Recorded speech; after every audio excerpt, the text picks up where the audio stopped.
third idea is to think really differently about leadership, and to understand that leadership is really about more than charisma.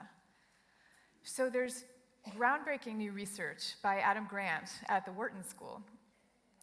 He found that introverted leaders often deliver better outcomes than extroverts do in certain circumstances.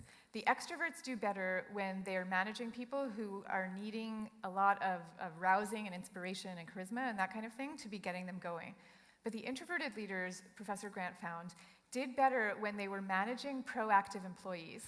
So employees who are kind of full of ideas and ready to go and wanting to implement what they had done. The introverted leaders did better because they were more likely to let other people run with their ideas, whereas extroverts can fall into the trap sometimes of getting so excited kind of about their own stuff and that they're putting their own stamp on things, and other people's ideas don't as easily have the ability to rise to the fore.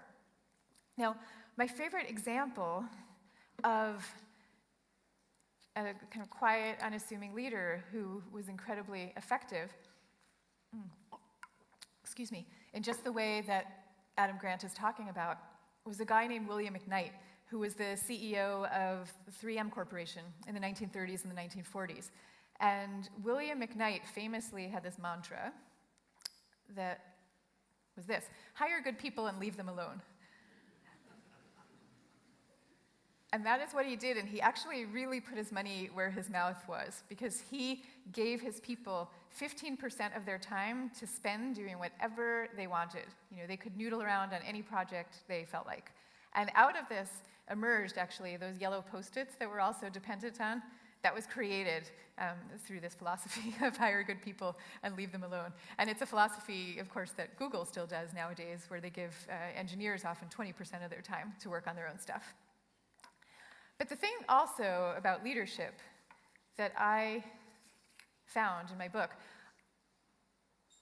I looked at some of the most transformative leaders of the 20th century, and I found that a lot of them ascended to their leadership positions almost in spite of who they were. And I'm talking here about Eleanor Roosevelt, Gandhi, and Rosa Parks. All of these people described themselves as being quiet and soft-spoken and even shy. And all of them took the spotlight, even though every bone in their bodies was telling them not to. And that turned out to have a special power all of its own, because people could feel that they were there, not because they enjoyed being looked at, and not because they enjoyed controlling other people. They were there almost because they had no choice. They were there because they had no choice, and that turns out to have a true authenticity that people connect to and people get. And I bet if you think about your own organizations, you can think of people like this who have ascended to leadership positions because they're just really engaged with the company, or they're engaged with their product line, or whatever it is, and it's through that engagement that they come up through the leadership ranks, and not through something that's kind of a more obvious leadership skill. But it's important for us to see things this way and to understand it this way, because we know from the management research that introverts tend to be passed over for leadership positions, or they're not groomed for them in the first place. So you might have somebody who's substantively really effective, but doesn't seem like what our idea is, our classical idea of a good leader, and so they're overlooked, and maybe they shouldn't be. Maybe they shouldn't be. Okay, number 4, think about who you're hiring and who you're promoting. I was just talking the other day